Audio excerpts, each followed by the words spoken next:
Seltzer Kings. Podcasts. At Sierra, you'll always find apparel, footwear, and gear for 20 to 60% less than department and specialty store prices. But right now, it's clearance time, so you can save even more on everything you need to get active and outside. Visit your local Sierra store today.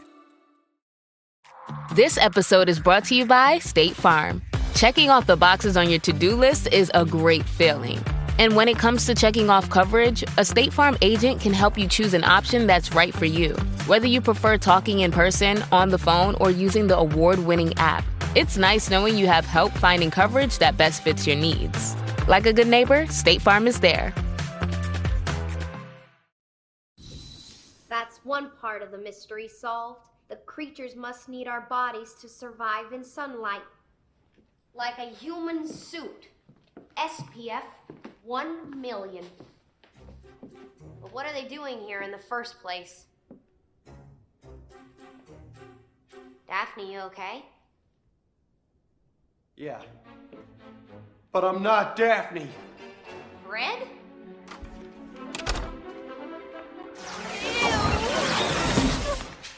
I couldn't get to my body. I didn't know where else to go. I panicked. It's not easy to steer when you're pure spirit. Hey, I can look at myself naked. Oh, brother.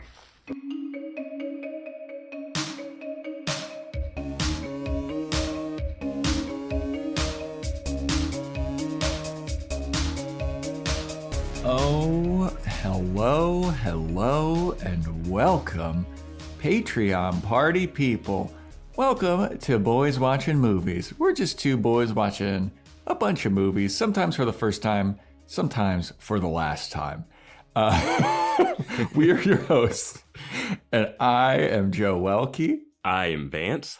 And today we're talking about the 2002 American fantasy adventure comedy film, Scooby-Doo, directed by Raja Gosnell, screenplay by James Gunn, story by James Gunn and Craig Titley.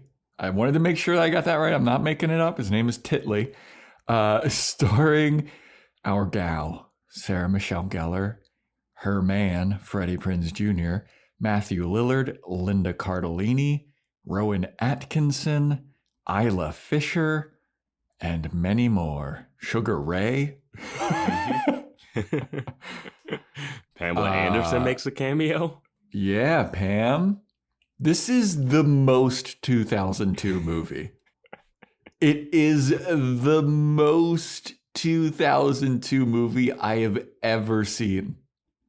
So many needle drops. Yeah. Like a song will come in for 15 seconds tops. Like every second, every time they cut to a new scene, it's like a needle drop, needle drop, needle drop. And about 45 different renditions of the Scooby-Doo theme song. Apparently Shaggy, the would you call him a rapper? No, the but music artist.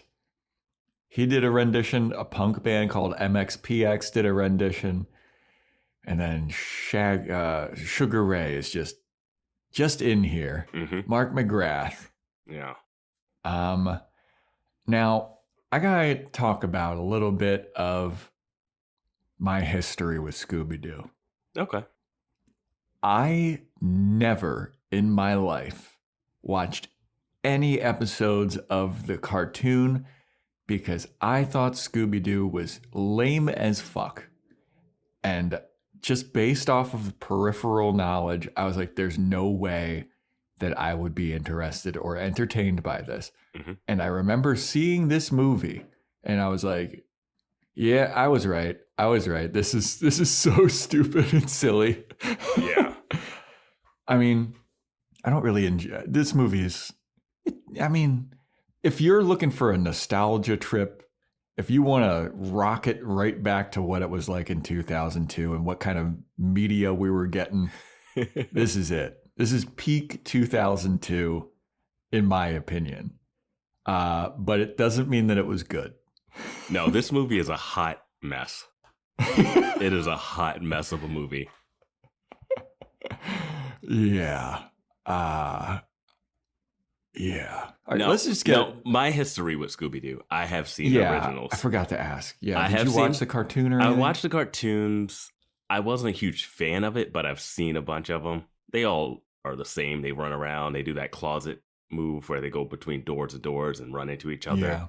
And then at the end, they're like afraid of it. And at the end, it's not a monster. It's a guy in a suit.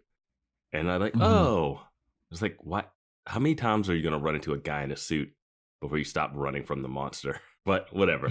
It's what it is. And I do remember when I was a kid, I went to King's Dominion. And there was a Scooby-Doo roller coaster. They still have that roller coaster. It's called something else now.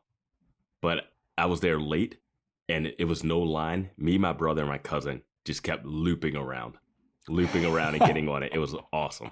So, was it a good roller coaster? Oh, it was a great roller coaster for kids, at least. Like it had a couple good dips. It didn't go like upside down, but I was super young when that happened. So I don't know, but I had a lot of fun. So that's my Scooby-Doo in a nutshell history. Yeah, there's a Scooby-Doo roller coaster based off of this movie at like a theme park in Australia where this was filmed. So big links to Australia apparently in this. Holy shit, they went to Australia for this? Yeah. Oh, wow. Yeah. Now, can I say I'll have a compliment? I want to compliment this movie for one thing. Yeah. Okay. Let's compliment the movie. Okay. Scooby-Doo, the animation on him is pretty good for 2002. It's not bad. I think we were like really looking for some like bad Scooby-Doo animation, like the CGI or whatever. Yeah. I was shocked how well it was done. Yeah. Yeah. Now, other things that are CGI are remarkably terrible. Yes. But they put the effort into Scooby-Doo. Yeah. Now, here's my thing. So I think it's pretty good casting. Shout outs to Linda Cardellini. She just like nailed the voice. Matthew Lillard still plays Shaggy in like animated stuff today. Like this is his role. Nailed it. Sarah Michelle Gellar, good as Daphne. Good. It's hard to separate the Buffiness from it, but yeah. Yeah. Freddie Prinze Jr., I feel is the incredible weak link in this movie. He is, I don't know what it is about that guy, but I just don't dig him. Apparently he didn't want to do this movie, but Sarah Michelle Gellar talked him into it. Because he liked it so much. He liked Scooby.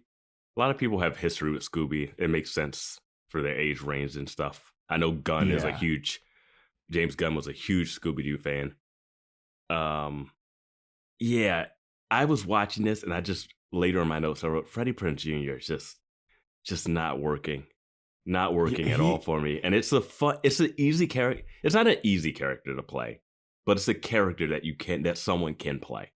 I was thinking like Chris Evans playing this character would like kill it. I was trying to think, because I was like, before this podcast, I was like sitting on my toilet, just thinking. You ever just sit on your toilet and think? I get a lot of ideas in the bathroom. I'll say that. Yeah. I was sitting there and I was like, man, he is so bad in this movie. And then I was like imagining you being like, well, who else would you cast in this? And I was sitting there thinking, I was like, James Van Der Beek. He's like of the same time period. And I think that he would have done a much better job. And I think also a big reason why I don't like Freddie Prinze Jr. in this is there's some uncanny valley freakiness going on with, number one, the wig that he's wearing at the beginning. Yes, that long wig in the first opening scene is terrible. It's so horrendous. And then, this is a very specific thing. He has brown eyes, and with that bleach blonde hair, it just looks freaky to me. Because you think of blonde people as having like blue eyes or like some kind of other not brown eyes, maybe green eyes. But for whatever reason, his eyes, they just look black. Yeah, so he did bleach his hair for this. Yeah. And then Sarah Michelle Gellar, she's wearing a wig. Velma's very obvious. Yeah. I was sitting here watching with my girlfriend, and my girlfriend does like costuming and she's like worked on plays and stuff. And she was like, I can't watch this movie. I can see her wig so obviously. Yeah. And Velma has a wig on, I'm assuming. It's hidden because she's got bangs. Mm-hmm. And then Ela Fisher, who's a redhead, went blonde in her first. This is her first role, I believe. Yeah, I think it's her first big movie role. Yeah, first Hollywood role. And she went blonde, and she's a natural redhead because she didn't want to be confused with Daphne. So yeah, it's a lot of hair stuff. Freddie Prinze hated. He had to shave his head because of the I heard. I saw that. But Matthew Lillard, like, he just is perfect for it. Like, apparently he wanted the role so bad that before his audition, he like just was in his car screaming to make his voice hoarse so he could just like nail it. But he's great. He's so good at it. And Linda Cardellini is also very good. Yes. I mean, Sarah Michelle Gellar is also pretty good. It's just like Freddie Prinze Jr. is just an albatross, dude. Like, yeah. They do. He's also got something up with his lips too. Like his lips like curve up or something. The movie feels rushed, and I'm happy it's an hour and a half, but they hit the beats. They hit the movie beats like, okay, we have to hit this movie beat right here. When they started, when the Scoobies break up, I know we'll do a little recap, but when the Scoobies break up in the beginning, I was like, wow, that's fast. Yeah. I'm glad that it was an hour and a half. Like, we need to get back to that. Yeah. I mean, movies are too long. We talked about this. I think you can go an hour 45 if you need an extra 15 minutes to pad some stuff somewhere. But they don't need to be 2.5 hour movies. No. All right. Let's freaking do a little synopsis here. So the movie opens up with the Mystery Inc. They're solving a case of the Luna ghost, which is like a toy factory ghost that's going on. And of course, it's just like a regular guy. What is this toy factory making? Because it's got a lot of killer stuff on that conveyor belt. I know, right? So they solve that case. And then there's this underlying side like story that I never thought of or never understood because I never watched the TV show or the cartoon. And it's like that Fred gets all the credit for all of the saving the day. And he's kind of like the face of the operation. He talks to the media and Velma is like jealous of that. And so after they solve the case and like Fred's talking to the media and Velma's standing there like, I'm the one who did all the work. I'm the brains of the operation and all that shit. They have like a falling out because it's like Fred is taking all the credit for the work of everybody. Velma's jealous because she's the brains of the operation. She's the one that actually solves the stuff. Daphne is always the damsel in distress. And Shaggy and Scooby are just dipshits. Like, so... Yeah, I would have preferred to see like a little bit of an origin story of how they actually came together. Because that's the one thing I don't know about the Scooby crew. Yeah. I feel like this is like before... I mean, maybe that's there was an animated movie called Scoob or something. That's probably the origin story. Yeah, the Scoob movie. And I don't know. That came out like 3 years ago because back in the fucking 60s, they didn't care about origin stories. Oh, no. Yeah. It was just, hey, accept it. There's these teenagers and a dog. They fucking solve crimes. Yeah. They drive around in a van. I guess that's what I don't want to talk about Velma. I haven't watched it, but I've heard the discourse of the Velma show. I've heard nothing but the discourse. I've never watched it, but oh man, I've seen clips and I was like, oh boy. Yeah, that wouldn't relate to this, but I was like, oh, maybe they all met in high school. They solved a crime in high school. That would be it. Yeah. I mean, I also feel like there's a zillion retellings of it. But anyway, so they get into a big argument and they decide they're going to break up. They're not going to be Mystery Inc. anymore. So flash forward 2 years. They're all doing their separate lives and they each get like a letter kind of messenger guy comes up to each of them and invites them to a thing called Spooky Island. And there's a big mystery going on at Spooky Island, and they're there to go and solve it. And each of them have their own motivations. Like Fred wants to go and solve it to prove like, you know, he's actually legit and a good mystery solver. Velma wants to go because same reasons. Daphne wants to go to prove that she's not a damsel in distress, and Scooby and Shaggy want to go because they got offered all you can eat for free. Yeah. So they get there, they're upset at each other that they're there, but they're like, well, while we're here, we might as well work together after a little bit of, you know, trying to figure it out on their own. They eventually come together and they start trying to piece some clues together. It's working pretty well. Yeah, I have to say the mystery they brought there by Rowan Atkinson's character, Mr. Bean. Mondavarius. Yeah. And so apparently people were coming and leaving differently. Mm-hmm. And he wants to figure out what's happening. Yeah. It's his island. Yes. And he's like, why does this keep happening? Like, I want people to want to come back. And they see like they become like brain dead zombies as they're leaving. Super strong April bots. Yeah. There's going to be Buffy spoilers in this review. So just know. So yeah, they start trying to figure it out, and they eventually all come together. Then they're like, all right, we got to work together in order to make this happen. And eventually, like, it's revealed that there is no man in a mask at this island. It's actually legit monsters are there, and people are like working behind the scenes with the monsters, kind of. But there are monsters there. And they're like, holy shit, this isn't just like a guy in a we don't know how to solve this. This is legitimate monsters. And the monsters are like sucking people's souls out of their bodies and replacing. It's like Invasion of the Body Snatchers or whatever. And they're going to make some gigantic sacrifice. And eventually, like, Shaggy saves only Mystery Inc. Yeah. Which, crazy. But he gets their souls out of this like soul pit type situation. Then they work together to solve the mystery.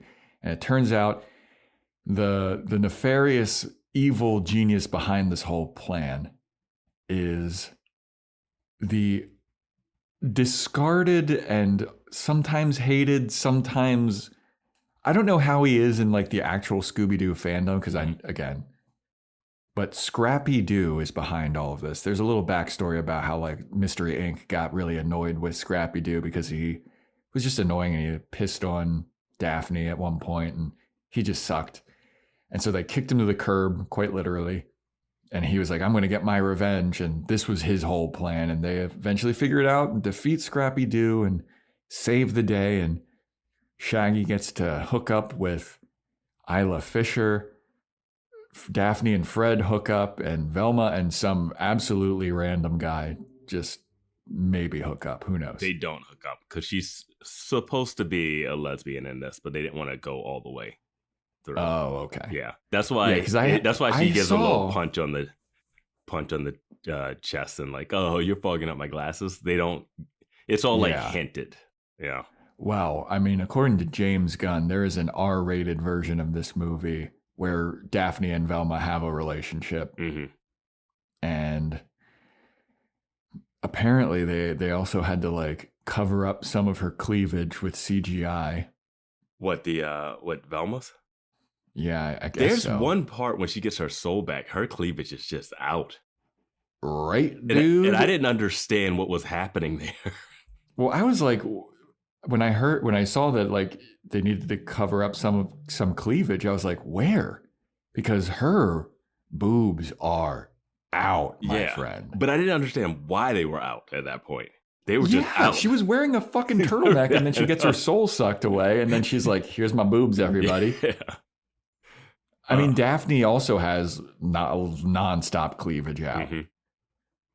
So I know James Gunn did say he modeled this after Invasion of the Body Snatchers, which to me would work if that was the whole movie.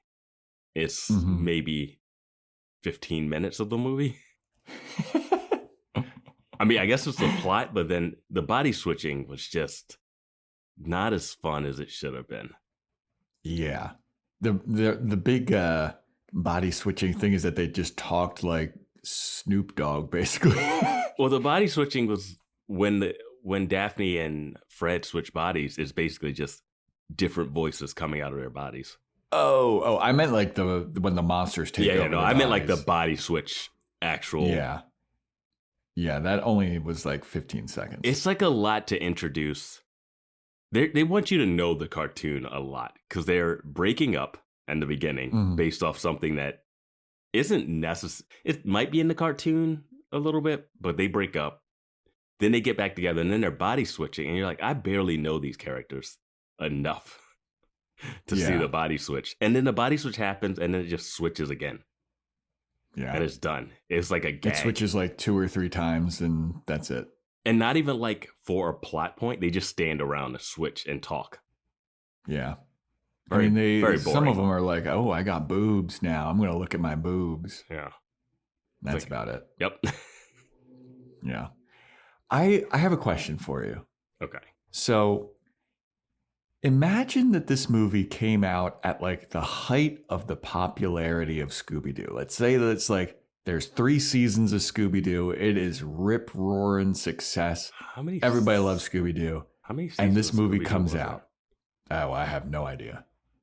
Do you think the people that were watching Scooby-Doo at that time would have enjoyed this movie? Or would they have been like, oh my God, what did they do? This is a kid's show.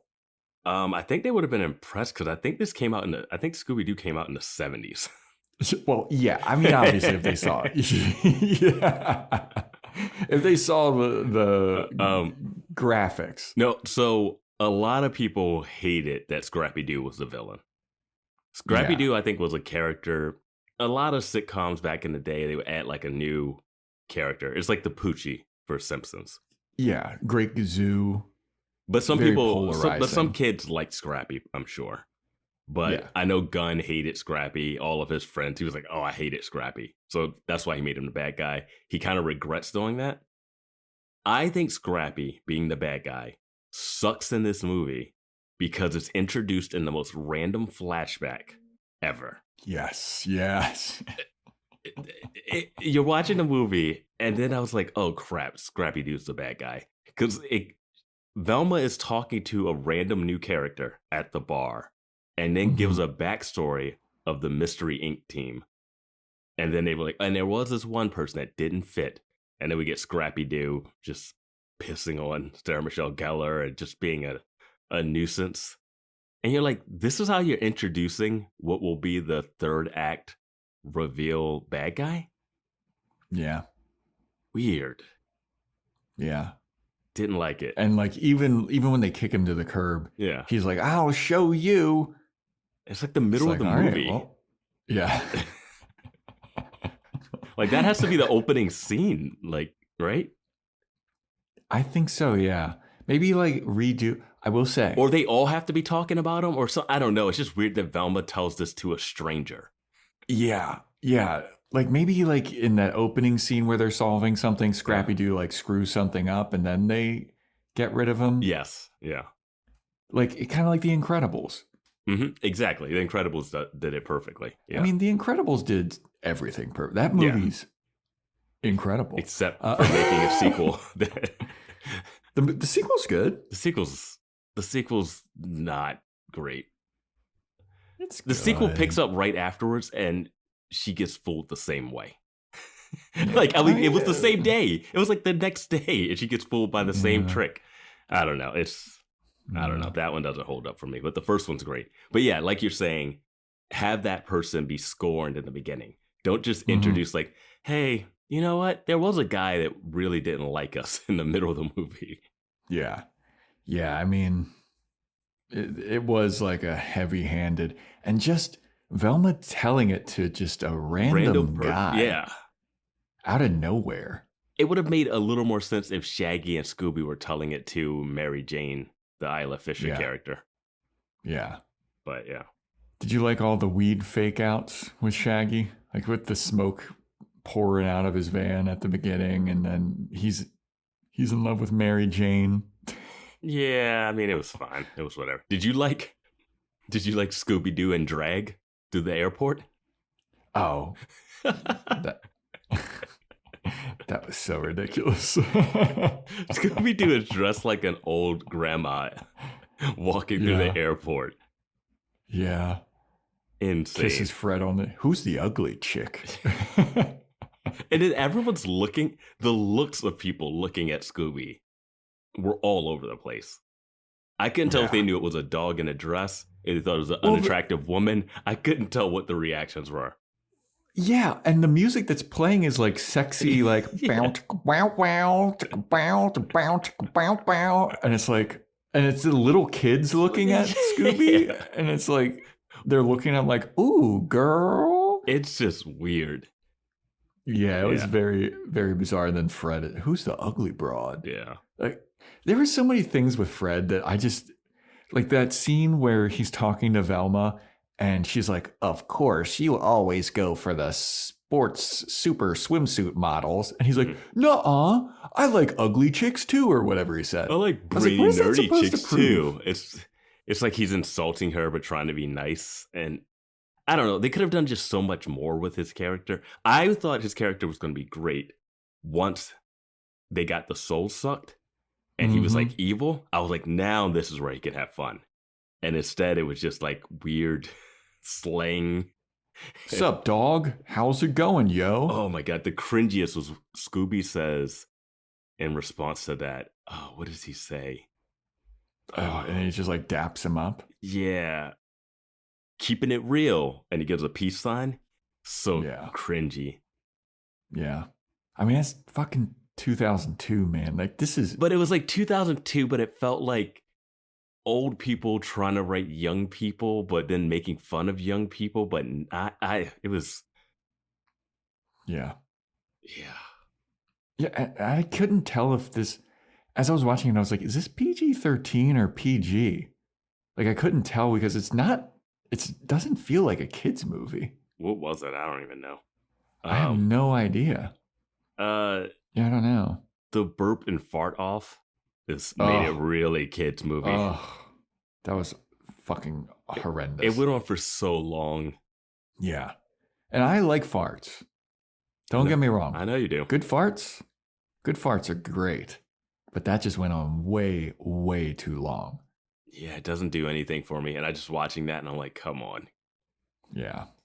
Yeah, man. Yeah. Yeah, so much of this is just like, it's just like questions about why is that happening? Who is that? What's going on here? I gotta say that the first ghost that they're like, the Luna ghost at the toy factory, super fucking scary looking though. Yeah, I thought the first ghost was awesome looking. I thought it really had a creepy factor to it. It looked great, and it was classic, quote unquote, classic Scooby-Doo. Mm-hmm. And I was like, this is great. Mm-hmm. And then I was sitting there, I was like, how the fuck are they doing it? And then they explain it with the balloons and stuff. It's like, okay, that's a bit far-fetched, but I get it. Yeah. This is a Scooby-Doo thing. This is what it is. Yep. But that ghost looked so cool. Yeah. That whole opening scene is great. Yes. And it had, again, the most 2002 thing when Shaggy's on a skateboard and randomly there's just like a half pipe and he's doing like a 5-0 grind on stuff. Yeah. I feel like every movie back then had some kind of weird skateboarding thing going on because that was like the height of Tony Hawk Pro Skater. And I was on board with that. I fucking loved that. I was bought into skateboarding back then. Yep. But every fucking movie had that. Yeah. And it's just the most, oh my God. They said at the end they were going to have that guy come back again. At one point, that was an option. Yeah, he was going to be revealed as like the big bad instead of Scrappy. Yeah, which it would have been like a little too obvious that he got escaped and did it. But it still would have been better than Scrappy.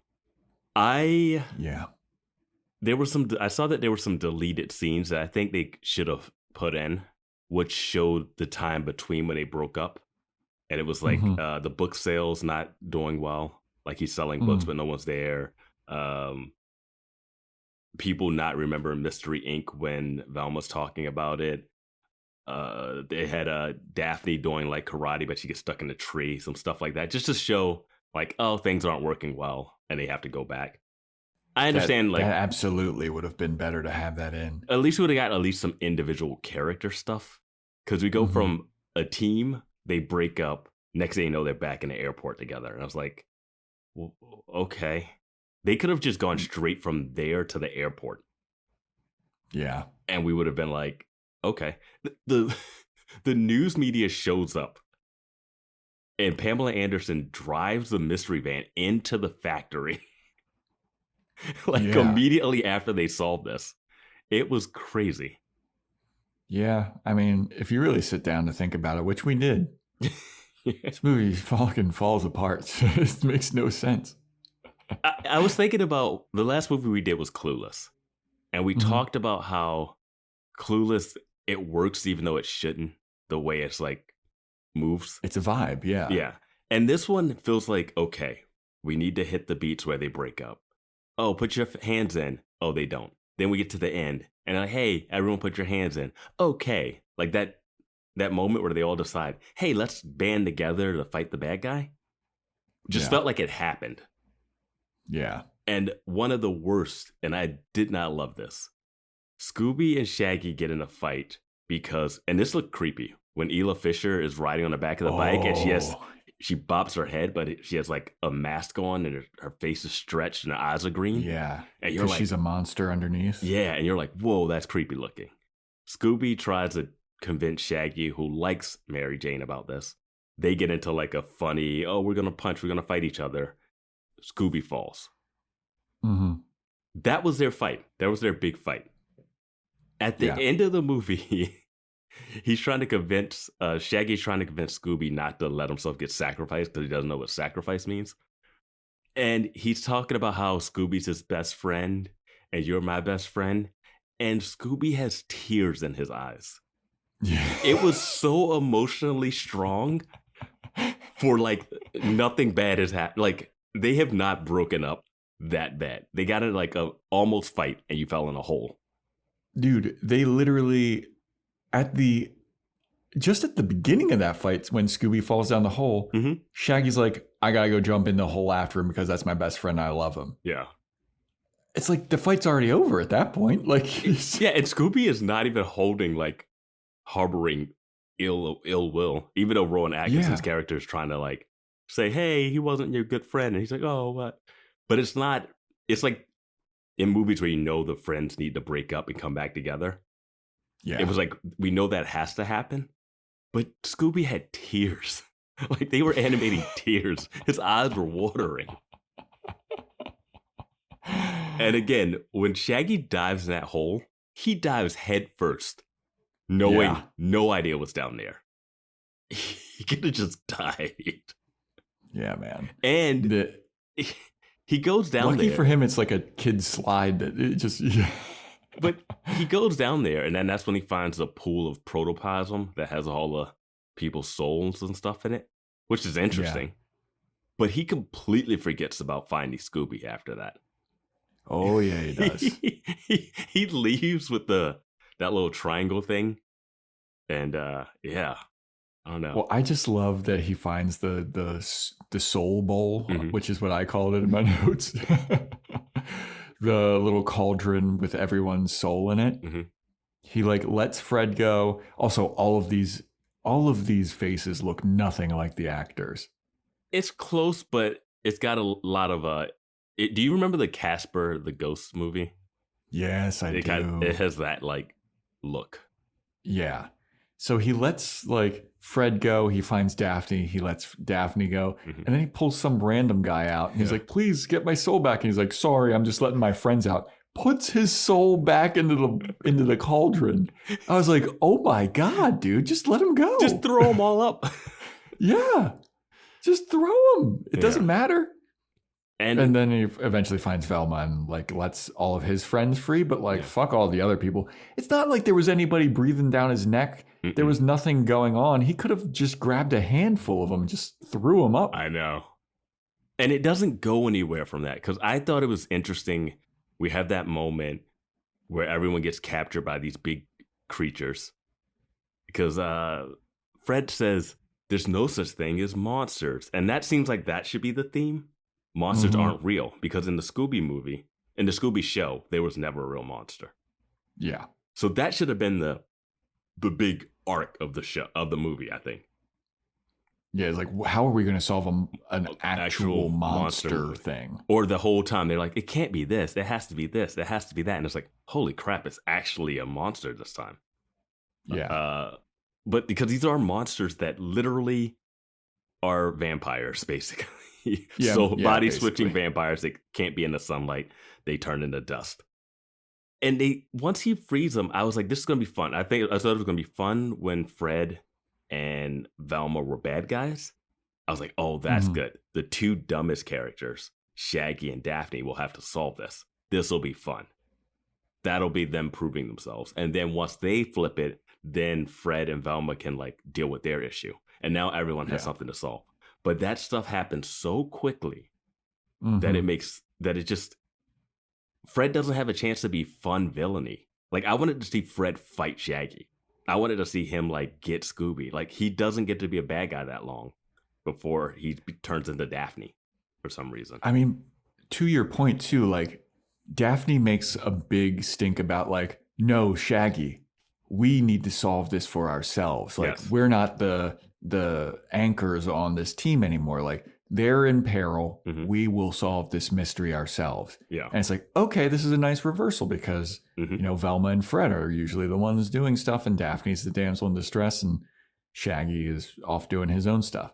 So it was going to be a nice reversal and a nice, like, kind of redemption for them for all the years of them just being nobodies, being carried by these people. Like, maybe Shaggy just like is the one that owns the van and they're like, all right, yeah, you can come around. Yeah. But then they just immediately get Fred and Velma back. Yep. And Velma like, completely knows how this thing works and what's going to happen. And then we're just back to the group dynamic. Yeah. And Daphne's done nothing at this point. Yep. Yeah. It's just, I just felt like that middle was a wasted opportunity. They didn't do anything good with the body switch. And we've watched so much Buffy. We watched so much Angel. When you do a body switch, you get to have fun with it. Characters pretending to be other people. We've seen Freaky Friday. Yeah. Like, there's so much opportunity and they just stand in a forest. Yeah. Like, Fred looks at Daphne's boobs. Cool. Bravo. Yeah. Like, have them have to, like, have the Rowan Atkinson character flirting with one of them or something, and they have to pretend, and like now Fred has to pretend to be Daphne flirting with someone, and he hates it, and he's awkward. It's like, there's a way to have fun with this, and it's just not fun in the middle. Yeah. And that's why it lost me. I was like, oh, I want to see Fred being a bad guy, because Freddie Prinze Jr., I don't think I've ever seen him, and I know he loves horror movies. He has a horror podcast. Him being like a creepy horror guy and just stalking people would be amazing. Yeah. And we didn't get a chance to see that. It's all set up. It's all right there. Yeah. Yeah, man. I think that it could have been really good if not for Freddie Prinze Jr. And we know James Gunn loves horror stuff. Yeah. Based I mean, wasn't his like first movie Slither? I think he did some trauma stuff before that, but Slither was his big one. Slither's great, yeah. And that's like a that was Night his of first the like Creeps. directing movie, right? No, I think he directed some trauma type movies. Okay. Yeah, I think so. But Slither was a big one for him. What did you think about Rowan Atkinson in the movie? Underutilized, but fine. Yeah, I thought he was pretty good. Yeah. He's only on screen for like 2 minutes. Like, he's not in it a lot. And I was like, why even have this guy? Like, his best moment is when he's talking to Scooby, and Scooby like playing with the cat bobbing head. He's like, yeah, that's a bobblehead cat. And I'm like, stop it. I do have to say. Or when Fred says he creeps him out. Yeah. Spooky Island looks fucking awesome. That hotel they were in looks amazing. That little hotel bar, it had like a moat in it. It looked so cool. There's an amazing edit trick when Velma is interviewing some guy in a mask, and he's like, have you seen anything weird or creepy around? And then there's like a smoke edit, and then the show starts. And I was like, oh, that's cool.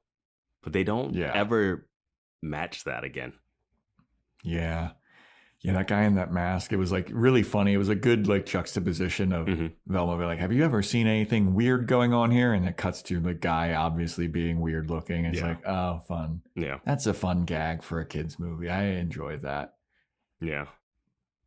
But what did you think of Joanna Man? Miguel A. Nunez. He's another thing that he's in the movie for like a half a minute. And I was like, is this going to be anything? He's just there for like a misdirect. But he starts out so strange because he's sacrificing an already dead chicken. And it's like this voodoo thing. And I'm like, what does he actually know? Is he going to actually give them information? I think he has like 1 ounce of information at the end where he's like, oh, if this thing happens, then the world ends or something. Yeah. Like he told Daphne, don't go up into that thing. And Daphne's like, I'm going. Yeah. And then at the end, when they see him for his one other scene, they're like, hey, what's up with all this? And he's like, oh, it's there's going to be a sacrifice and it's Armageddon. Yeah. And they're like, all right, thanks, magical black man. Yep. It was, yeah. There was a moment where I just like kept pausing because I was like, is that person? Is that person? And I had to pause like for Mr. Bean. I was like, that's Mr. Bean. Because my girlfriend thought that somebody else was Mr. Bean earlier in the movie. Really? Yeah, she thought that somebody else was Mr. Bean. And I was like, I don't think that's Mr. Bean. And then Mr. Bean actually showed up. And she was like, am I a psychic? She's willing it to be true. Yeah. Yeah. Oh, yeah. I had to pause. I was like, is that Isla Fisher? And I was like, oh, yeah, it is. Yeah. I was surprised she was in it. In this. Yeah. Me too. Dude, she's so hot. Yeah, she is. I'm sorry, Ever. She's such a babe. And then she married Sacha Baron Cohen. Good get. But now they're getting divorced. Good loss. Bad loss. They're, yeah, because Wedding Crash was the first thing I think I saw her in. Yeah, same. Yeah. She's great in that. Yeah, amazing. Yeah. No, I don't really know anything else that she's really in, though. She was in Confessions of a Shopaholic, was a movie that she was in. She's in a season of Arrested Development, one of the Netflix seasons. Oh my God. Are we into the point of the show where we just read everybody's IMDb? I have some other stuff. Stuff. Because I was surprised because I was like, there's not a lot of people in this movie. We're not doing Love Actually, even though we have Rowan Atkinson in it. Yeah. Love Actually was we were like, we can't do the IMDb game. Yeah, no. Do you want to hear my favorite joke of the whole movie? Yes, I do. Okay. Do you have any guess of what it might be? There was one line, I remembered it earlier and it escaped my memory just now. And I was like, oh, fuck. Now that we're like talking about what the best line of the movie is, there's no way I'm going to remember it. Okay. Now, what is it? So they set something up earlier in the movie, but then later Scrappy is like, I need Scooby-Doo. And Scooby-Doo goes, me? Don't you mean Melvin do? Yes, that's what it was. Yeah. That's exactly what it was. It's a phone call. Because he got a call for Mr. Do?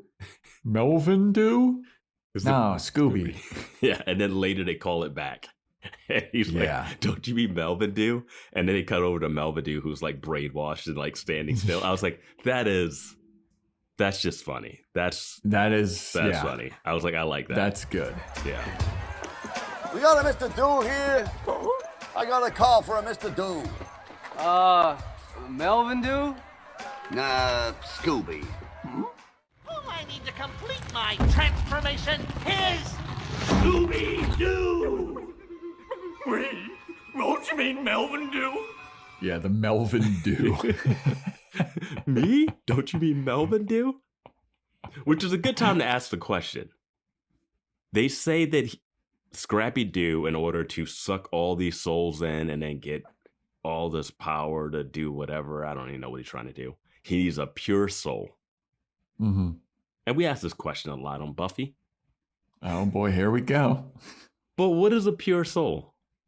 Does Velma not have a pure soul? I feel like she would have the most pure soul. But she also, I don't know, she had like hatred in her heart for Fred. But what is, they don't define what a pure soul is. And they were like, it doesn't have to be human. Yeah. Yeah, maybe it's, because usually I feel like if they're talking about we need purity, they mean a virgin. Yeah. Yeah. And everybody knows Scooby fucks. Absolutely. Absolutely, Scooby fucks. He can talk. People can understand him. He can walk on his hind legs in dresses. Yeah. Yeah, dude. He's probably getting some ass on the plane from some old guy. Mile High Club. If Mary Jane wasn't allergic to dogs, who knows what would have happened? I know. It would have been fun to have the two of them fighting over Mary Jane. That would have been fun. Oh, yeah. Because she did have Scooby snacks. Why? That's also such a strange way to introduce Scooby snacks. Is to have a character that isn't related to the group have Scooby snacks that we don't know what they are. Are Scooby snacks just for Scooby? Or are they for all dogs? Like, what are Scooby snacks? Dude, I was going to ask the same thing. I don't know. Also, was Scooby-Doo named after Scooby snacks? Which came first? Yeah, which came first, the Scooby or the snacks? Are they is Mystery Inc. so famous that they got a snack named after them? Mm-hmm. You know? So, yeah, I always was curious about that. I thought the Scooby snacks were like things that they made specifically for Scooby, like just within the group. Same. And then Isla Fisher is like, I eat them all the time. They're vegetarian. And it's like, but they're dog treats. No, and it's like, I'm really confused with the vegetarianism in this. Again, I don't remember a lot of Scooby-Doo, the original. But they're making like an eggplant burger. And then the Scooby snacks are vegetarian. But the sandwich that Scooby's trying to eat when he's running away from the creatures looks like it's a lunch meat sandwich. Mm-hmm. Yeah, See, I didn't know part of the Scooby-Doo lore was like that they just ate anything. Well, they have munchies. That's the whole thing. I mean, I know that, but I didn't know it was like we will eat literally like an eggplant burger with just the most disgusting bullshit on it. Well, that's the munchie. The munchie vibe is always just mixing a bunch of weird shit together. That's what they're playing on. I don't know. I've never had them, Vance. You know. The listeners know. What's the weirdest munchies thing that you ever made? Wow. Just throwing me. Oh, you drug you. Yeah, you fucking burnout pothead son of a bitch. Dude, they call them beatniks at one point in this movie. Like, get them beatniks. I don't know, but like, just like, you know, I don't think I've ever made any like super weird concoction. I think that's like the TV version is like they make a super weird concoction, but like, you know, you're just eating a bunch of chips and shit, and like you're mixing like cookies and stuff together. I don't know. But they overdo it. They overdo it here. Yeah, they're putting like eggplant and a piece of pizza on top of a hamburger and shit, and the ghost pepper. But it seemed like they were vegetarians. But yeah, I didn't know why she had Scooby snacks. It's their favorite snack. They're vegetarian. I know they're dog treats, but they're tasty. Yeah, it's like, all right, man. And were airplanes not assigned seating back then? No, and they didn't have seatbelts either. Everybody could just like get up and move around. She's like, oh, is that seat taken? Wild. I mean, Southwest doesn't have assigned seats. Southwest doesn't, yeah. But Southwest is the Wild West. Yeah. I think if someone's like paying for your room and board to fly you out to Spooky Island, you're not flying Southwest. I feel like that plane had like a bar on it though, like, and the bartender like just standing up like shaking margaritas and stuff. So what do you think happened when Scooby decided to start barking and chasing after a cat on the plane? Yeah, because the whole reason why Scooby is dressed up as a woman is because big dogs aren't allowed on planes. Yeah. These days, anything goes. You can have a fucking peacock on a plane. Yeah. As long as you say it's a service animal. Yeah.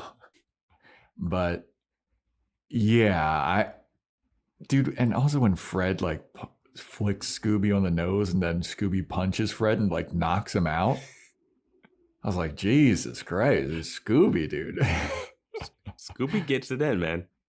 Yeah, he definitely fucks. He doesn't have a pure soul. He just punched Fred in the face. I don't know what a pure soul is. Yeah, nobody does. Yeah. They're going to have to get Jesus Christ back on the fucking spooky island. Prime delivery is fast. How fast are we talking? We're talking puzzle toys and lick pad delivered so fast you can get this puppy under control fast. We're talking chew toys at your door without really waiting fast. Pee pads, cooling mat, and peg hammer fast and fast. And there's training TREATS faster than you can say sit fast. And now we can all relax and order these matching hoodies to get cozy and cute fast. Fast free delivery. It's on Prime.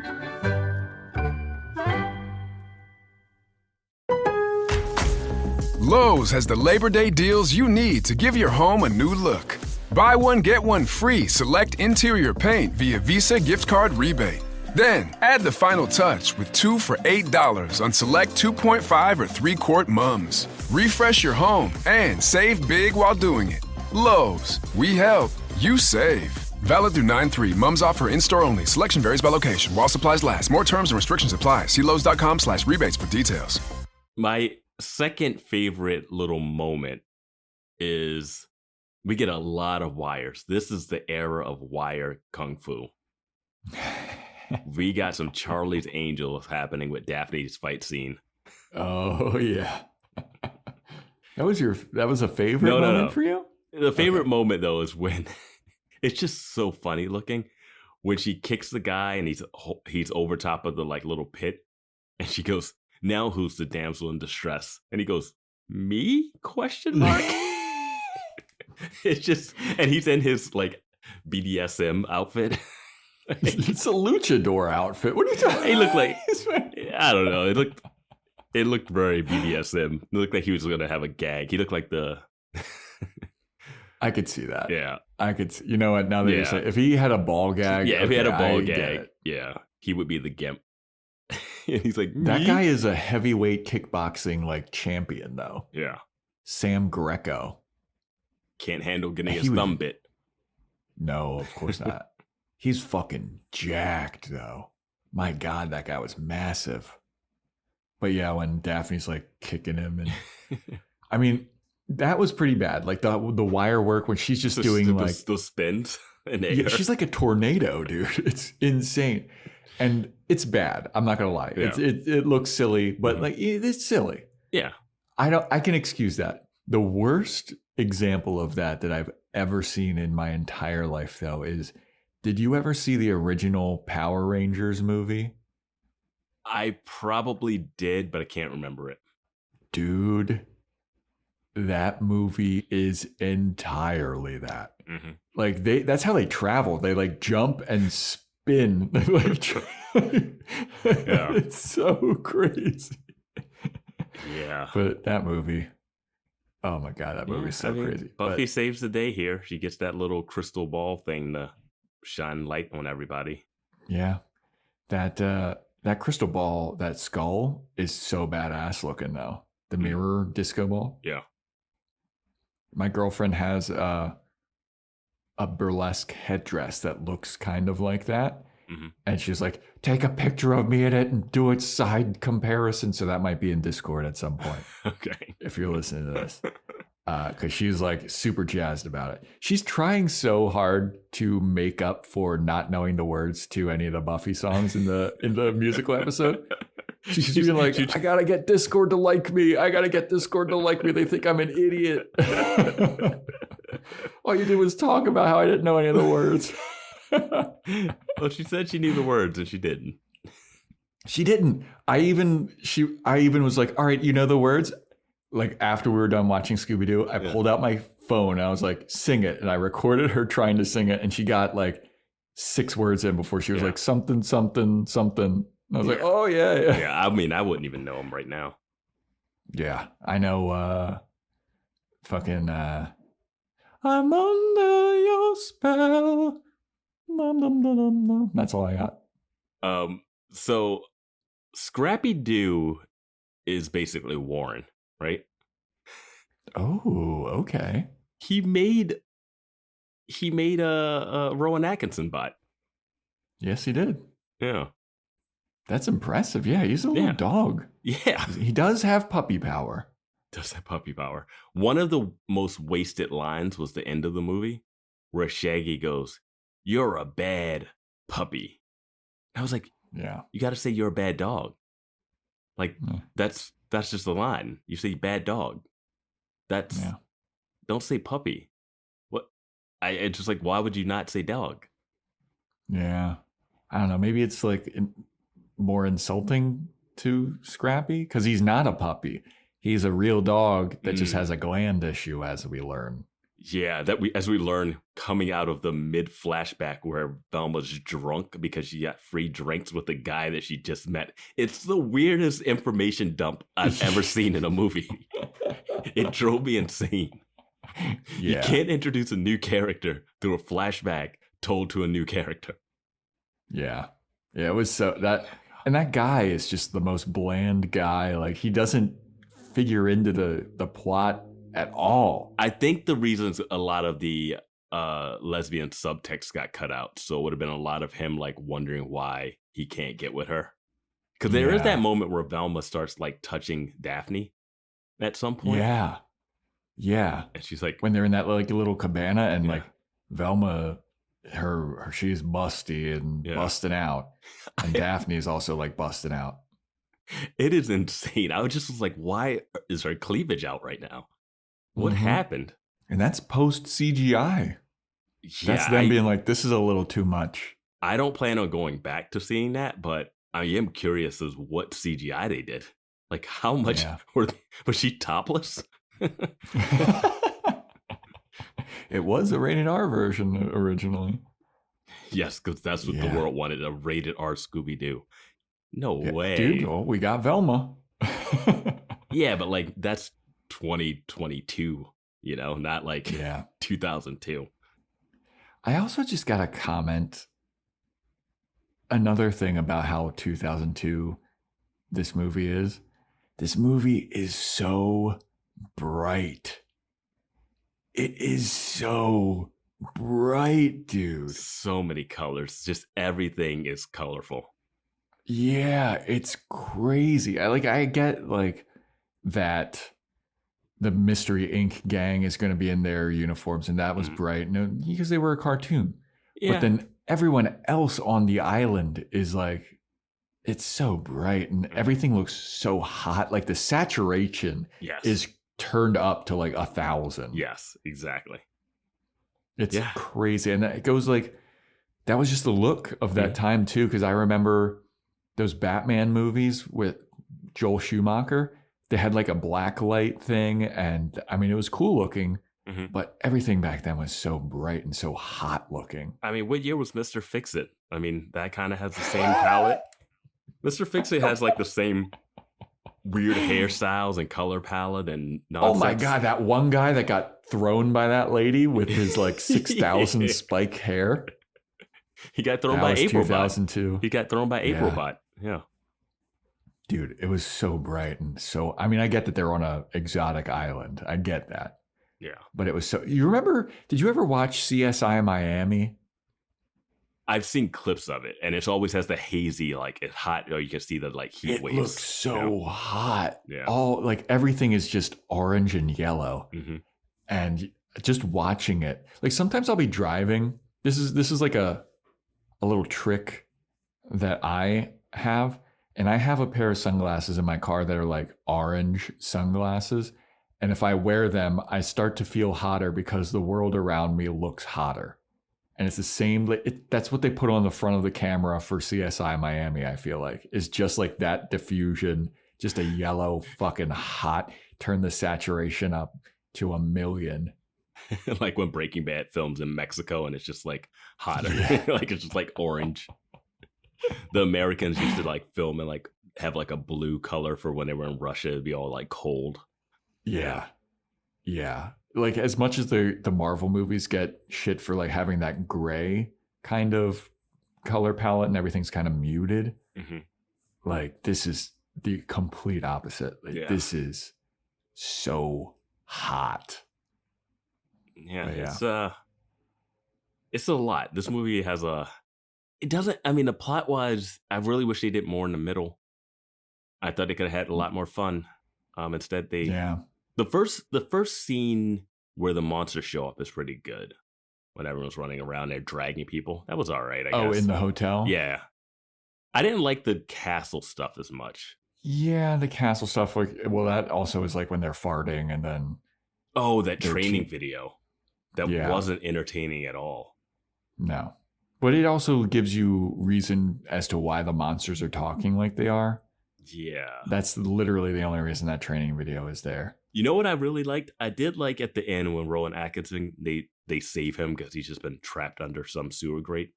And he was like, I hired Scrappy to be one of the little people. Because we see this one little person. You're like, why does they have this one little person that's running the thing? And it's like, that's what Scrappy is, like the same height as that guy. So it's like a nice little, Scrappy would have got hired for that. And then so I was like, at least that tied that together, even though I didn't really question it that much. But it was like, all right. Yeah, man. Just Scrappy, when he gets really big at the end and turns into a giant monster. Scrappy Rex. Scrappy Rex is what it's called. Yeah. I don't think he needed another name. No. He evolved. He digivolved. Yeah. It was weird that all of the other brainwashed people didn't start doing stuff. They were just standing around. Yeah. Well, I didn't understand like that dance break too that they had where Fred and Velma are dancing too. I was trying to think of being a kid and watching this and being like, would that be silly? Would I be thinking that's fun? And it's just like, at that point, I was so off of Fred. So giving Fred another scene to not be funny. Yeah. You know what? Come to think of it, I brought up that Power Rangers movie before. Mm-hmm. That movie also had to do with like brainwashing people, and like it was all the parents got brainwashed in the town, and all the kids had to like save them from the villain. Mm-hmm. It was another fucking brainwashing thing. Yeah. Damn.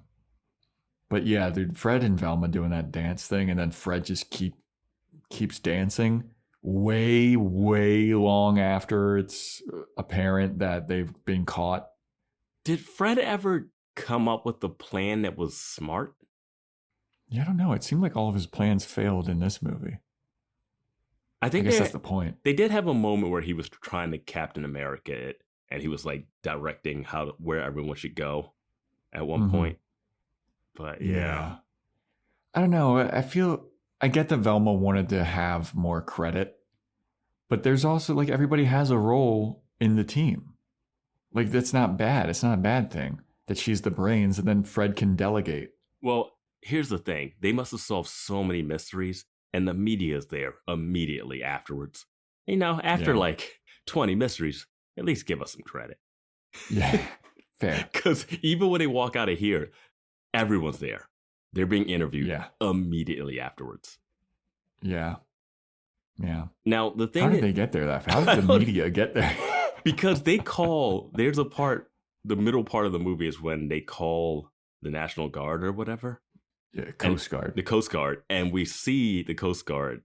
And it's the weirdest scene. Right? It's like, our friends have been kidnapped. And then this guy's like... And it's like, and then the other guy starts laughing, and he's like, "Stop laughing."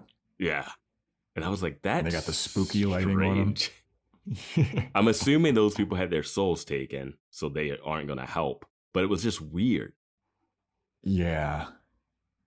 And was it Isla Fisher who called the Coast Guard? Yeah. So she would have known that they also had their souls taken. Well, I don't know when she got her soul taken. It might have been before.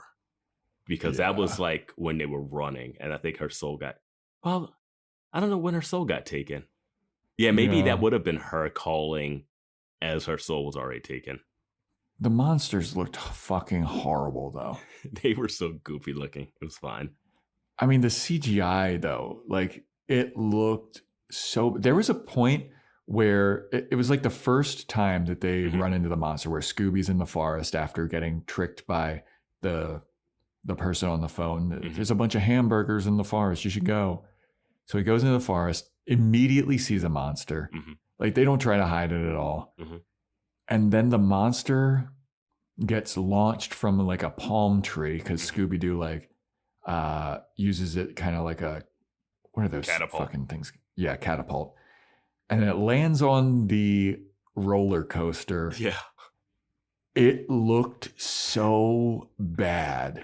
It looked like it was like a video game glitching. Like that's how bad it looked. My favorite was when Velma is held by one and she's like, oh, I'm going to take off your mask, thinking it has a mask. And you could see that like stretch askew movement that you could use, like if you like pull something in like Photoshop. You could basically see the mouse. Yeah. I was like, I've seen that so much. That's so funny. They just stretched it out. I immediately recognized that as well. I was like, oh my God, dude. But I couldn't, as soon as it landed on that roller coaster, I was like, oh boy, we're in for a rough one here. Because I couldn't remember. Because at that point, like thus far, like Scooby-Doo, it's fine. Scooby looks pretty decent. I was very, early on, I was like a little uncanny valley. But that went away really quickly. And Scooby, I didn't have a problem with looking at him the whole movie after that. It worked. It did. But the monsters never worked. Mm-hmm. They never worked. They looked so out of place. And just Scrappy Rex looked better than the regular monsters. Yeah. I mean, those monsters with their big ears and stuff, like it looked bad. But big kudos to Matthew Lillard because he was acting. They didn't even have people like in suits. There was no Andy Serkis. He was literally just acting to nothing. Yeah. Having full interactions with just nothing there. That's the hardest. Crazy. I don't know if it's harder to act with Scooby or harder to act with Freddie Prinze Jr. That's which one?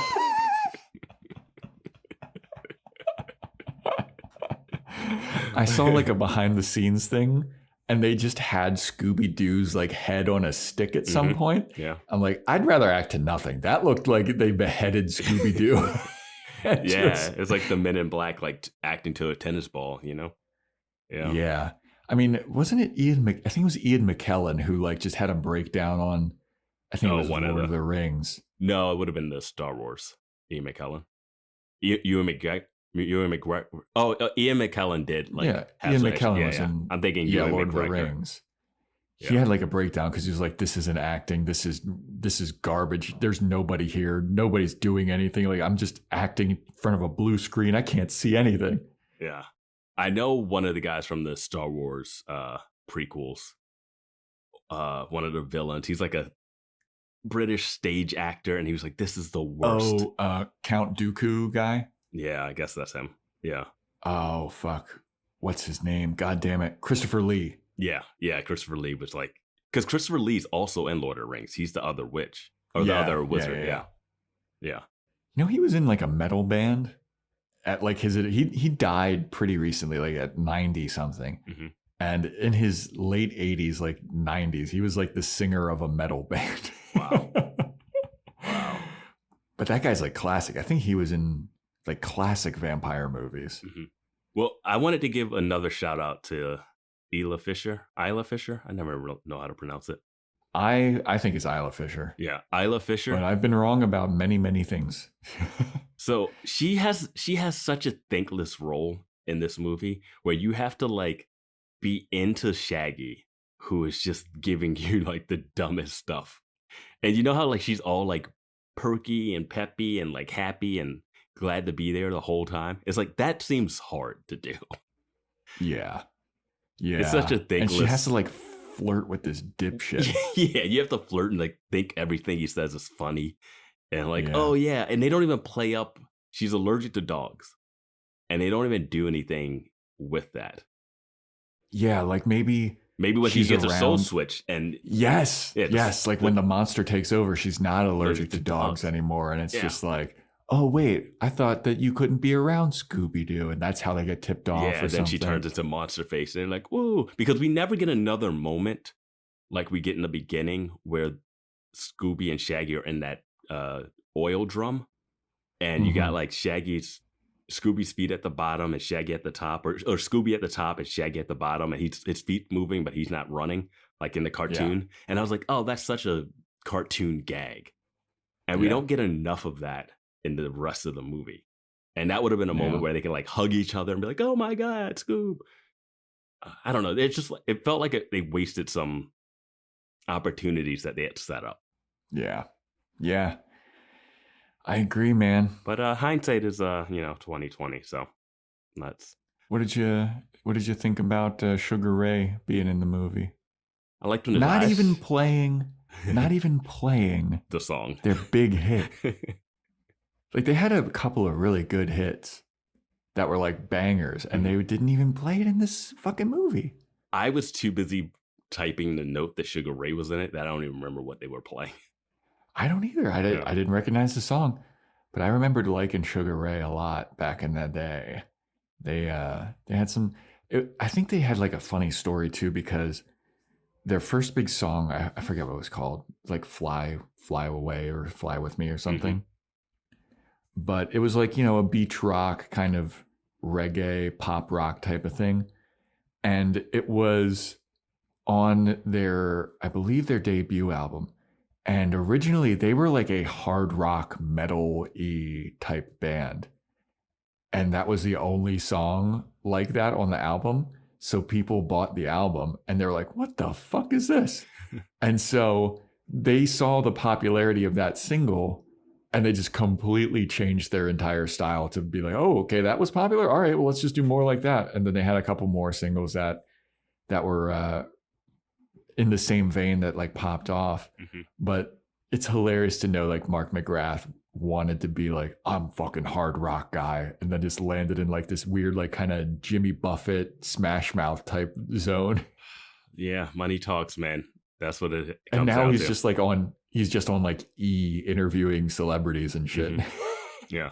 I mean, he did so many cameos back then. Oh yeah. Just in everything. I think he's more well known for that type of shit now than Sugar Ray. Yeah.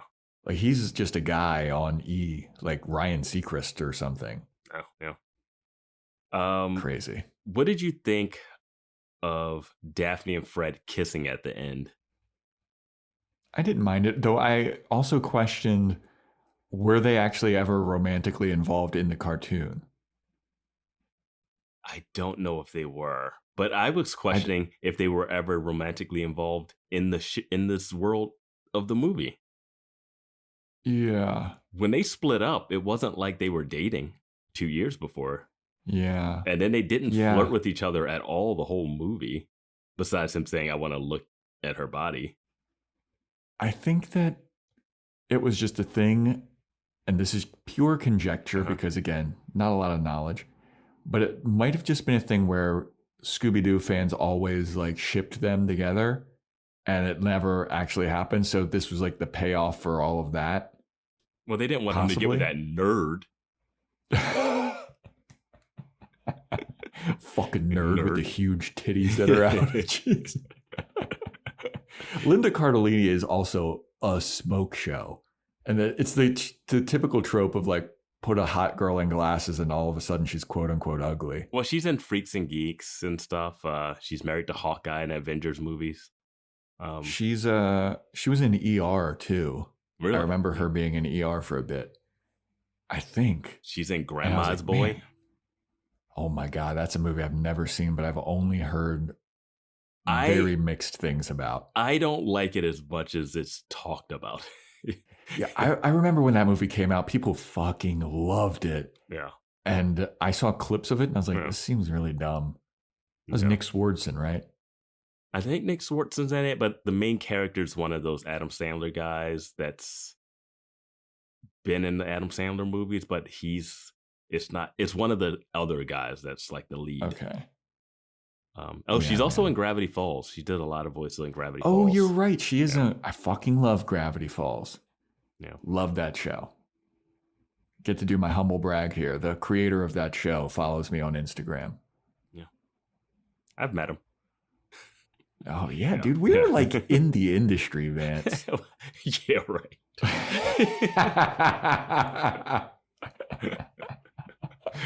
Tenuously. Hey, the fucking 6 Degrees of Kevin Bacon, we're pretty close. I still haven't seen a bunch of Gravity Falls, though. I haven't gotten into a watch. It's great. It's hard to find it now. It's hard to find it now. Is it on Disney? It's on Disney Plus.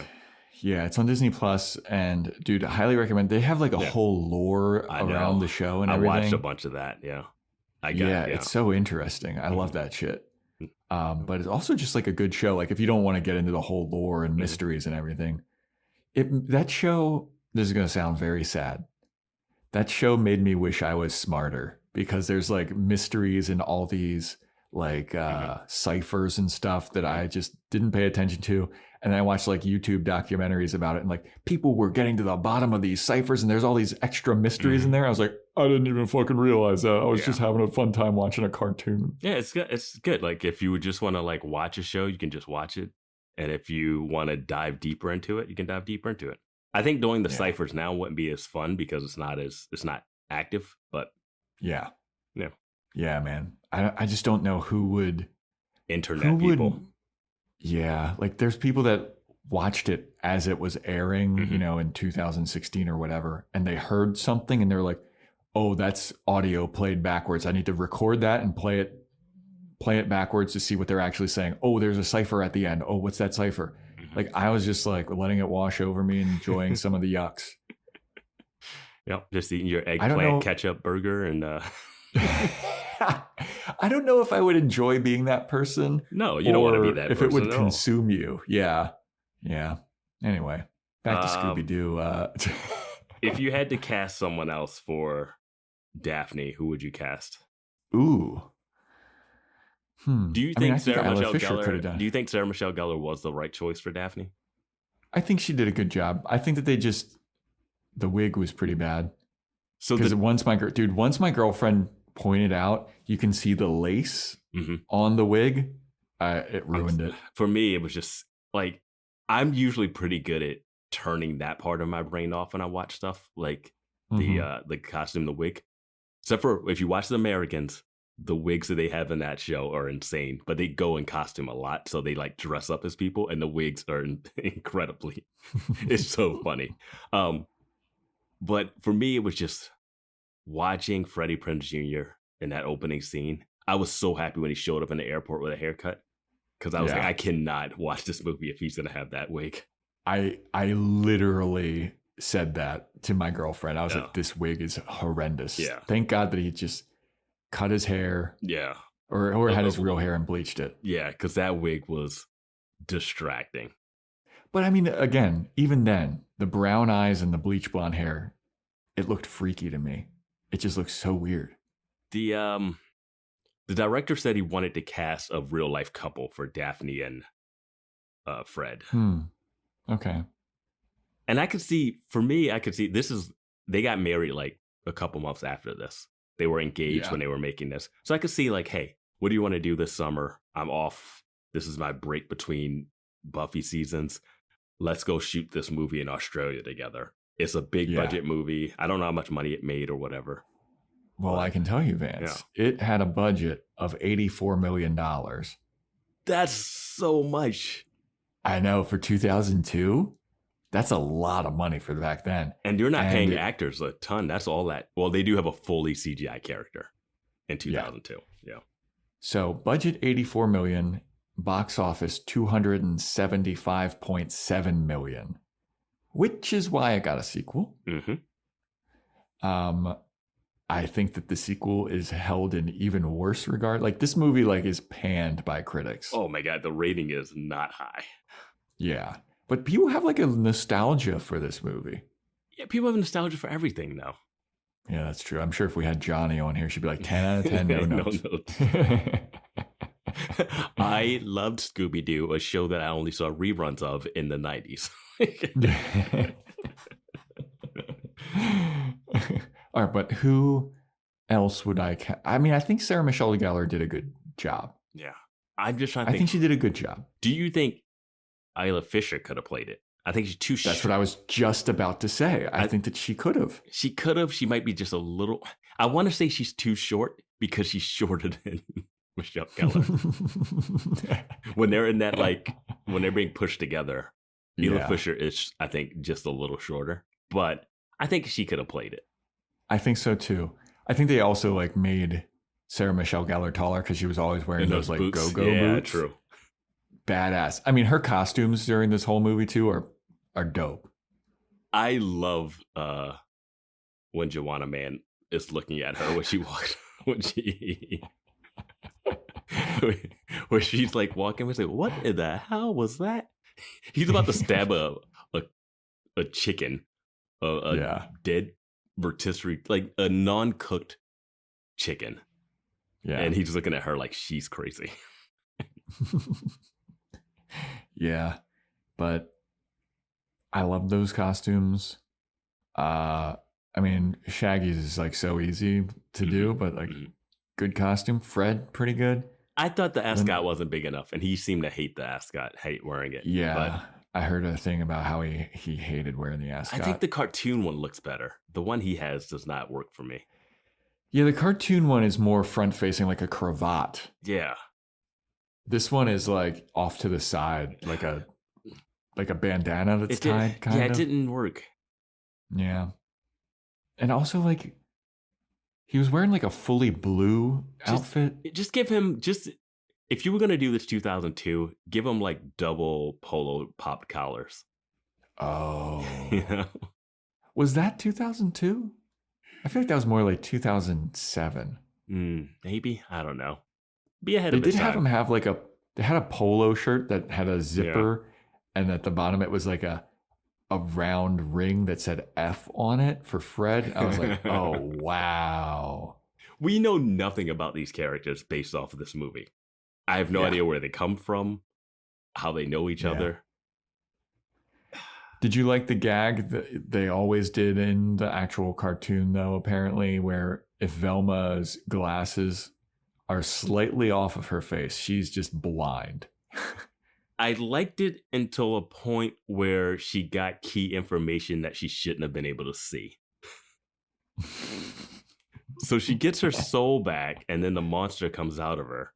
And then she loses her glasses, and then the monster dies in the sunlight. And then she puts her glasses on after the monster disappears. But from what we've noticed, she can't see shit when her glasses are off. So she should not have known that the monster disappeared due to sunlight. That's all. If you're going to go with it. Yeah. I mean, I hated like the beginning when they're all fighting and Daphne just takes her glasses off and she just goes to the ground and she's like, my glasses, I can't, where's my glasses? She's the one that's doing, her and Lillard are doing the most. They're doing the cartoon. Yes. That's why I do wonder if you recast Sarah Michelle Gellar and Freddie Prinze Jr. as two other people who would like really play up the cartoon. Yeah. Because Sarah Michelle Gellar's doing a Daphne, but her Daphne's really close to her ditzy Buffy. Her Buffy. Yeah. It's like not her serious Buffy, but her ditzy Buffy. And I don't know what Fred is doing. I mean, I feel like Fred was like the stiff of the group, which is, I mean, but it's supposed to be fun, dry humor. humor. It's supposed to be fun, dry humor. It seems like it's just something about the delivery that doesn't work. Yeah. Did you know that Jim Carrey also wanted to be Shaggy? And Mike Myers also wanted to be Mike Myers. Austin Powers wanted to be Shaggy as well. How old are they at this point? Like, I can see Jim Carrey, but I can't see Mike Myers. I think this is like earlier drafts of it. Like, I couldn't see Mike Myers ever. Like, I could see Jim Carrey. Yeah. I could never see Mike Myers. No. He's just got like too round of a head. Yeah, he would go for it. He would give it his all. But yeah, I think I think that's interesting that Matthew Lillard got it because he's coming off of Scream right here. Yeah. I'm trying to think of who else I would have in Daphne that was like big at this time. I mean, Alicia Silverstone, could she have done it? No. She's pretty. I don't think she could have done it. Pretty cartoonish and clueless. Yeah, I don't think so. I'm trying to think who Who's the blonde ditzy actress that was like, I'm doing ditzy stuff? Renee Zellweger? Do you think Reese Witherspoon could have done it? Ooh. That's an interesting casting choice. I could see that. Oh, you know who I would have liked? From Mean Girls. Lindsay Lohan? Lindsay Lohan Regina George? or Regina George. Or like Rachel Rachel Adams, yeah. Because I think Daphne's a little bit of a stiff too. Yeah. Because Rachel McAdams is also in Wedding Crashers. Yeah, she is. I forgot about that.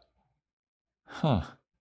Yeah, I don't know, man. I think that. Yeah, I think there's a way. Good. Not to throw shade on our girl Sarah Michelle Gellar because she's great.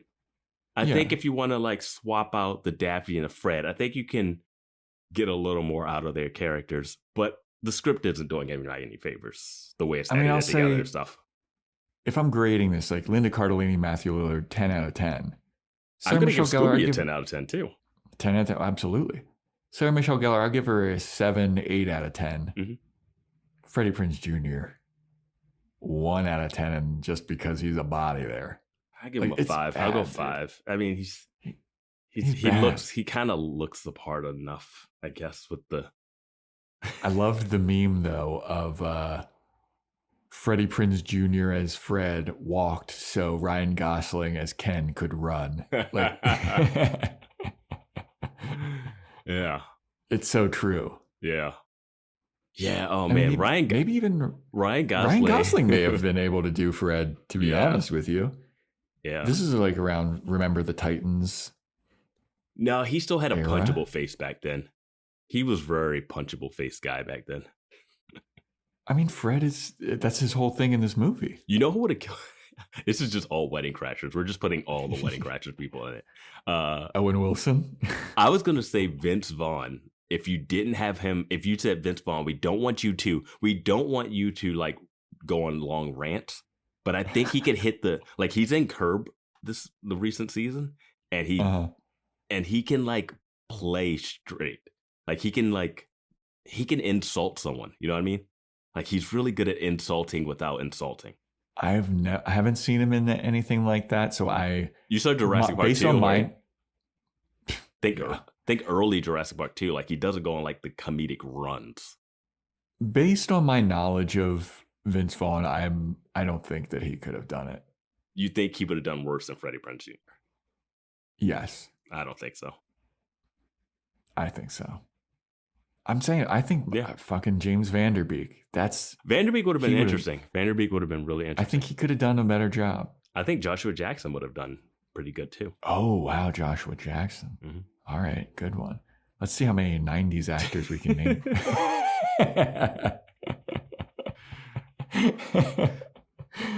Oh man. What's the other dude from Scream that was with Matthew Lillard?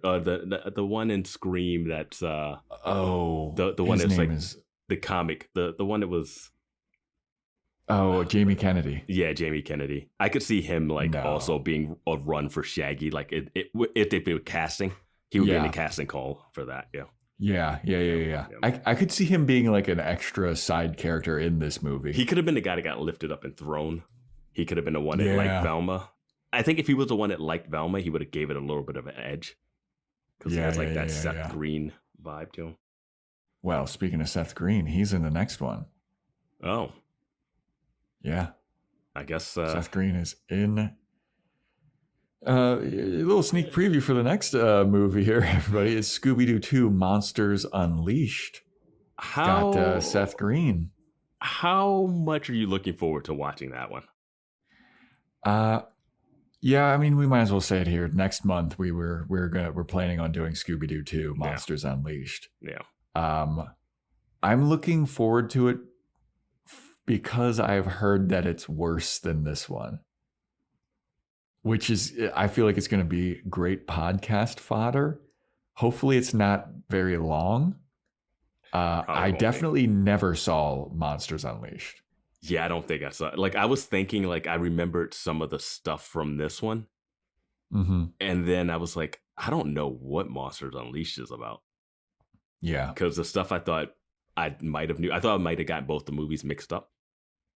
But, yeah. Yeah. Yeah, man. Any prediction that you want to make for Monsters Unleashed? I think that some monsters will get unleashed if I'm... It's an hour and 33 minutes, so it's a little bit more. Oh my God. Oh, really? I thought that this was an hour and 30. This was an hour 27. This is even an hour and a half. Yeah. This is 86 minutes. Yeah. That's not bad. 2 years later, they added a few minutes. Predictions for Scooby-Doo 2 Monsters Unleashed.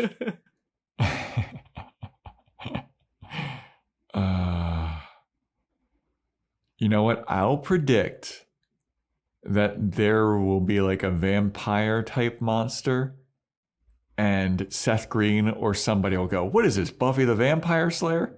Oh my God, if that happens. They already have vampire type monsters in this one.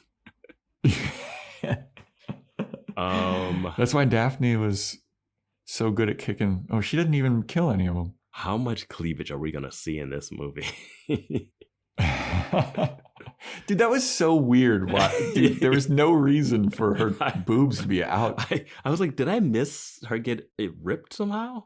No, it was like she was wearing a turtleneck, got her soul taken away, and then she's like, I guess that's what happens. The souls don't rip anybody else's shirts. Nope. Yeah. You know what I'm going to say? I'm going to say Freddie Prinze Jr. steps it up this one. I think this one... I'm going to say he steps it down. I think this one, it's so bad it's good. Like, it's like to the point where he's just going all in and he's missing, but it's funny. Okay.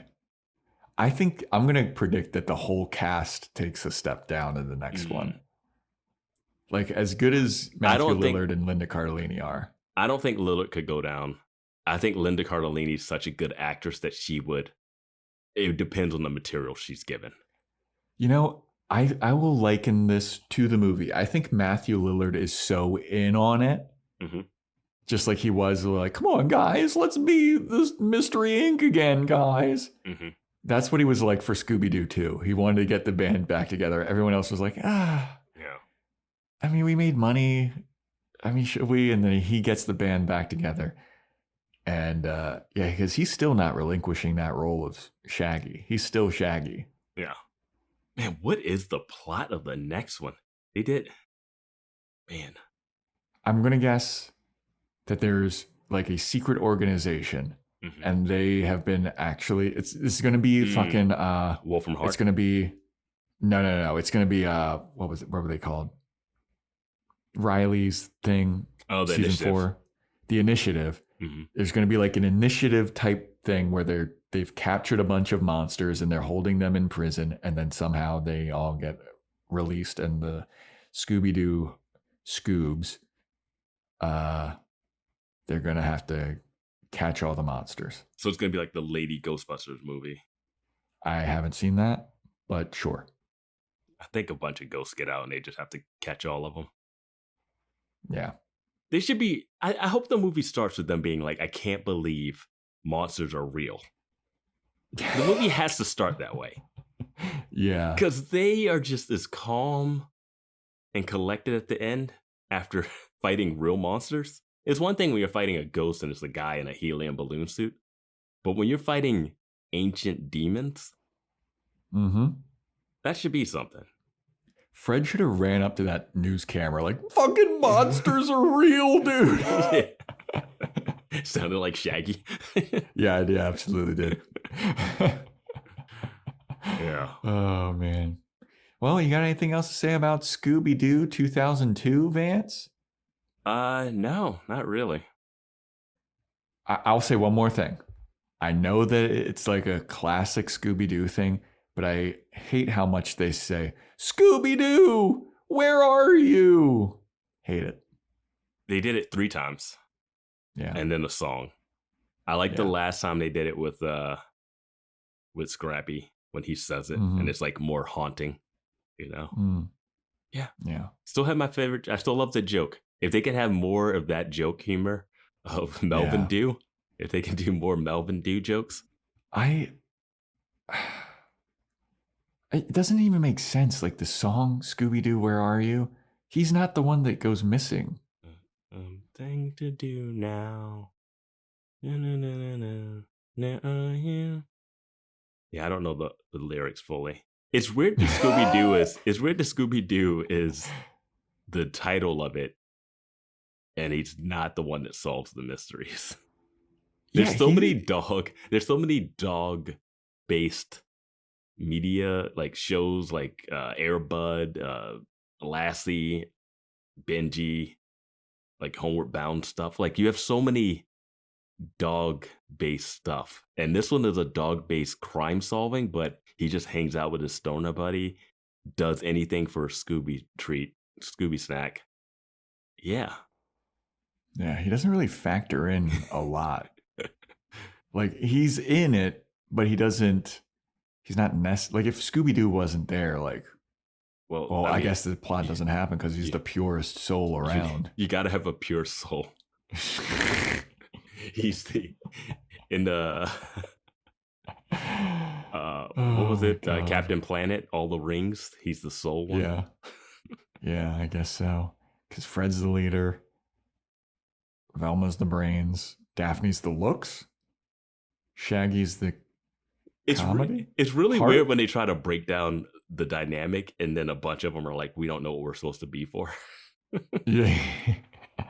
Yeah, I like that Fred's just like, and Scooby and Shaggy, you guys do what you do.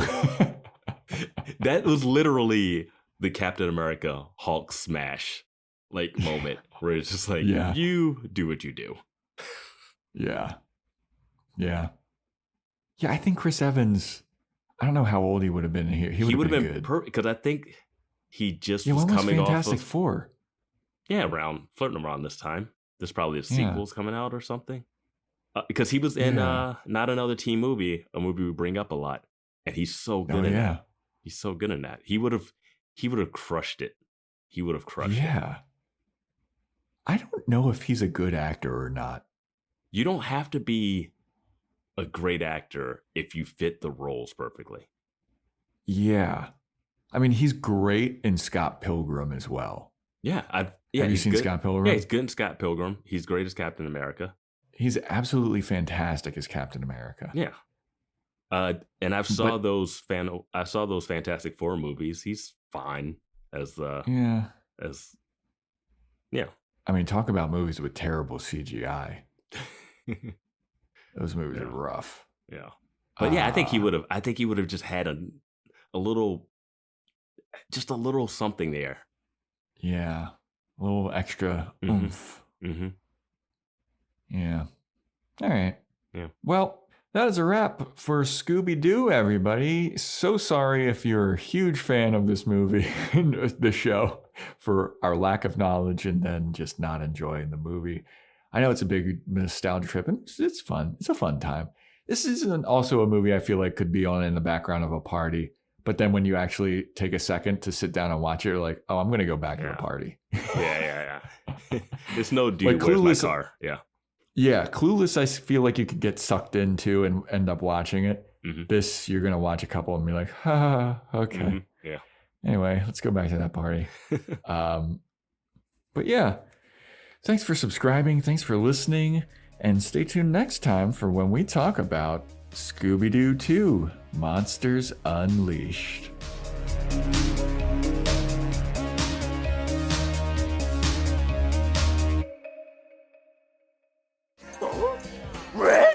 Yo, the biatch was like, what? And I was like, later on.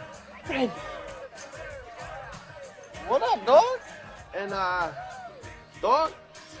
Keeping it real. The road is calling. Embrace the thrill of the drive with the fully electric Audi Q6 e-tron. Featuring effortless power, serious acceleration, and advanced Audi tech. It's not just a new EV, it's a new way to experience driving. The fully electric Audi Q6 e-tron. The next chapter of Audi is here. Seltzer Kings. Podcasts.